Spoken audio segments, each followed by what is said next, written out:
सवा महीने बाद जगदानंद सिंह अपने गांव से पटना तो आते हैं, लेकिन आरजेडी के कार्यालय नहीं जाते हैं। और उसके बाद कल आरजेडी के कार्यालय में दिन भर बड़े बड़े नेता जगदा बाबू का इंतजार कर रहे थे, लेकिन गुस्सा इतने चरम पर है कि जगदा बाबू ने आरजेडी कार्यालय जाना उचित नहीं समझा। वो अपने रूटीन चेकअप के लिए अस्पताल तो गए, लेकिन वो आरजेडी कार्यालय नहीं गए, जहां उनको नया नया प्रदेश अध्यक्ष दोबारा से नियुक्त किया गया है। और उसके बाद खबर आती है 10 सर्कुलर रोड से कि आरजेडी कार्यालय में जो भी जरूरी कागजात रखे गए हैं, जो भी कमेटी का गठन हुआ है, जो प्रखंड अध्यक्ष या जिला अध्यक्ष का पेपर है, वो पेपर आप यहां पर पहुंचा दीजिए। मतलब ये कि तेजस्वी यादव भी शायद अब इस मूड में आ गए हैं कि अगर जगदानंद सिंह नहीं मानेंगे तो उनको बार बार जाकर हम जी हजूरी नहीं करेंगे। और अगर जगदा बाबू को पार्टी छोड़नी है, अगर जगदा बाबू को आरजेडी कार्यालय नहीं आना है, तो वो भले ना आए, लेकिन इससे हमारा काम नहीं रुकेगा। मतलब साफ है कि अब जगदानंद सिंह का पत्ता हो सकता है कि आरजेडी से कट जाए। और जिस सवा महीने से वो अपने गांव में बैठे हुए थे, पटना आते हैं तो आरजेडी कार्यालय नहीं आते हैं, वो अब लगता है कि उनको आरजेडी से बाहर का रास्ता दिखा देगा।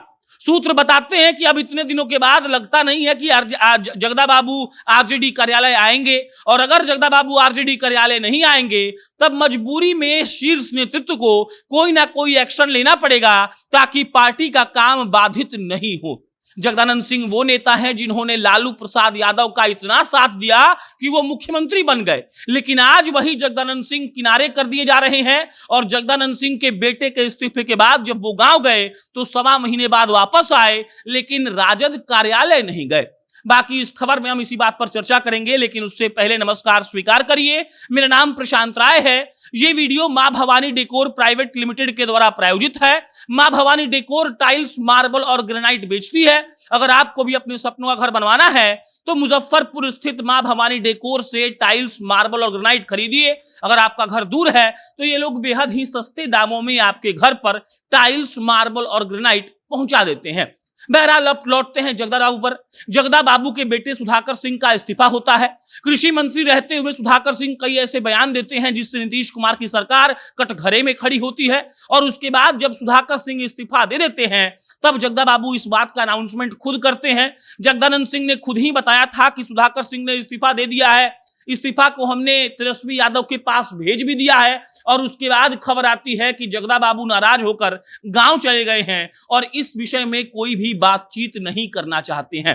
तकरीबन सवा महीने जगदा बाबू अपने गांव में रहते हैं। और उसके बाद जब कल जगदानंद सिंह पटना लौटे, तब सबको उम्मीद थी कि अब नाराजगी दूर हो गई होगी और जगदा बाबू आरजेडी के कार्यालय में आएंगे। लेकिन अफसोस कि जगदानंद सिंह राजद कार्यालय में नहीं गए। और उसके बाद अब खबरें चलने लगी हैं कि 10 सर्कुलर रोड से तेजस्वी यादव ने जो जरूरी कागजात हैं वो अपने पास मंगवा लिए हैं।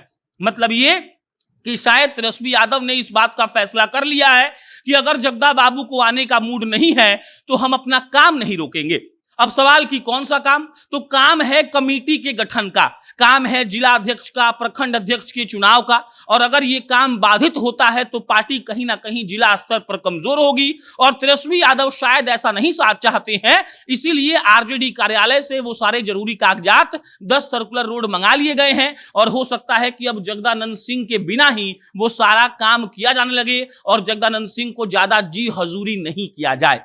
मतलब ये कि अब जगदानंद सिंह को कोई पूछने वाला नहीं है। वो जगदानंद सिंह जो दशकों तक आरजेडी के साथ रहे, लालू यादव का साये की तरह साथ दिया, वो जगदानंद सिंह शायद अब आरजेडी छोड़ देंगे। और अब शायद तेजस्वी यादव भी इस बात का मन बना चुके हैं कि अगर उनको ना आना है तो मत आए, हम अपना काम खुद ही कर लेंगे। बाकी जैसे ही कोई अपडेट आएगी आपको हम इत्तला करेंगे। आप जनता नेशन देख रहे थे। मेरा नाम प्रशांत राय है। बहुत बहुत धन्यवाद।